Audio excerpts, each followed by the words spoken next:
ಇನ್ನು ದಸರಾ ಉದ್ಘಾಟಕರಾಗಿ ಬಾನು ಮುಸ್ತಾಕ್ ಅವರು ಆಯ್ಕೆ ಆದಾಗ್ಲಿಂದಲೂ ಕೂಡ ಬಿಜೆಪಿ ವಿರೋಧವನ್ನ ಮಾಡ್ಕೊಂಡು ಬರ್ತಾನೆ ಇದೆ. ಬಿಜೆಪಿ ನಾಯಕರ ವಿರುದ್ಧವಾಗಿ ಇದೀಗ ಸಿಎಂ ಸಿದ್ದರಾಮಯ್ಯ ವಾಗ್ದಾಳಿ ನಡೆಸಿದ್ದಾರೆ. ಬನ್ನಿ ನೋಡೋಣ.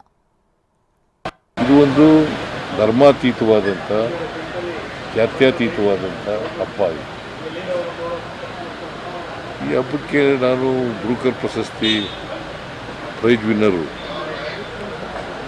ಅವ್ರನ್ನ ಈ ಸಾರಿ ಮಾಡಬೇಕು ಅಂತೇಳಿ, ಯಾಕಂದರೆ ಬ್ರೂಕರ್ ಪ್ರಶಸ್ತಿ ವಿಜೇತರು ಭಾಳ ಕಡಿಮೆ ಕರ್ನಾಟಕದಲ್ಲಿ. ಇವರು ಎರಡನೇವರು ಇರಬೇಕು.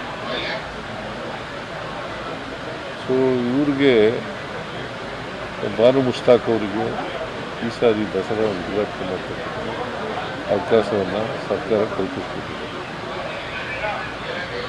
ಯಾರು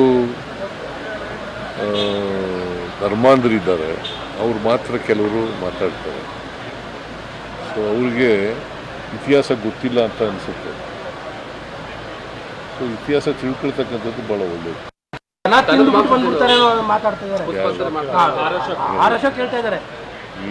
ನೀವು ದನ ತಿನ್ನೋದು ಯಾರು ನೋಡಿರೋರು? ಯಾರು ದನ ತಿಂತಾರೆ? ವಿಪಕ್ಷ ನಾಯಕರಾಗಿ ಈಗ ಢೋಂಗಿಗಳು ಮಾತಾಡೋದು ಇರಲ್ಲ. ಢೋಂಗಿಗಳು ಈಗ ಈ ಢೋಂಗಿಗಳು ಮಾತಕ್ಕೆಲ್ಲ ರಾಜಕೀಯಕ್ಕೋಸ್ಕರ ಮಾತಾಡೋದಕ್ಕೆಲ್ಲ ನಾವು ತಲೆ ಕೆಡಿಸ್ಕೋಬೇಕಾಗುತ್ತೆ. ಹಿಂದೆ ಮಹಾರಾಜರ ಕಾಲದಲ್ಲಿ ಹೈದರಾಲಿ ಟಿಪ್ಪು ಆಚರಣೆ ಮಾಡ್ತಿರ್ಲಿಲ್ವ ದಸರಾನ? ಹೈದರಾಲಿ ಟಿಪ್ಪು ಮಹಾರಾಜರ ಆಳ್ವಿಕೆ ಇಲ್ಲದೆ ಇರುವಾಗ ಹೈದರಾಲಿ ಟಿಪ್ಪು ಮಾಡ್ತಾರೆ.